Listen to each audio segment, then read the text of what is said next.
He was talking about how he had a very difficult time in his life. One year was particularly difficult when his parents divorced. And around the same time, one of his friends died. And he spoke about how these events in his life led him to ask the major questions, like, why are we here? What is the purpose of life? And he was raised by parents who were atheists.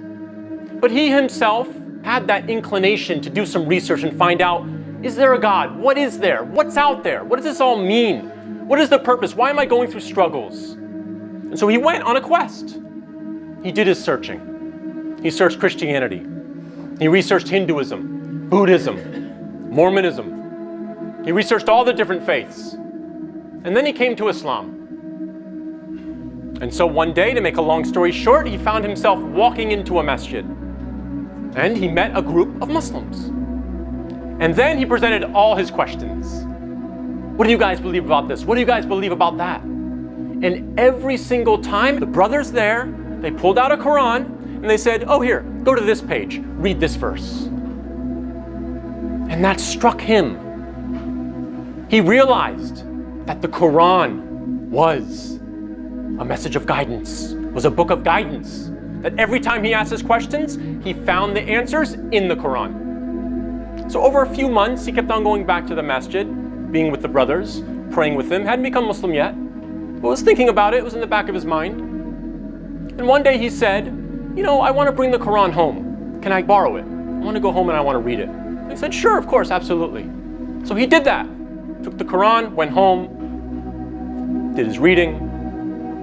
A few weeks later, he said to himself, that's it, I'm done. I want to become Muslim. It's very clear in this book, this is the way of life for me. So he waited until the sun went down. Nighttime, warm summer night. He wanted to set the mood.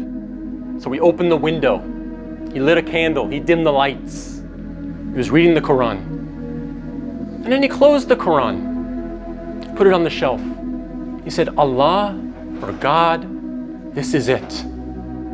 I want to take my journey into Islam. I want to take that leap. I believe in it. I've read the Quran and it makes sense to me. But I need that extra push. I need that extra little push to just prove to me that this is true.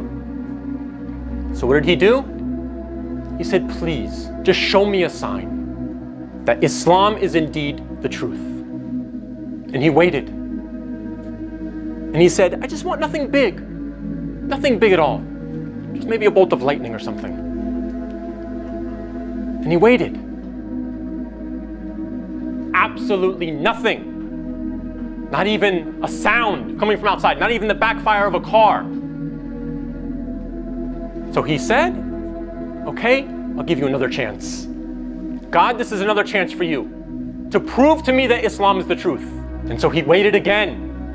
And nothing, not even the creak in the wall of his house, not a sound. All he was looking for was a tiny sign. Absolutely nothing. And he was disappointed. He said, okay, I tried, didn't work. So he grabbed the Quran off the shelf. He opened it up back to where he was reading. And what verse did he read? Indeed, in the creation of the heavens and the earth are signs for a people with reason. SubhanAllah. He asked for a sign and Allah gave it to him. Not in the way that he expected, not in the way that he wanted, but in the Quran, in the very next verse.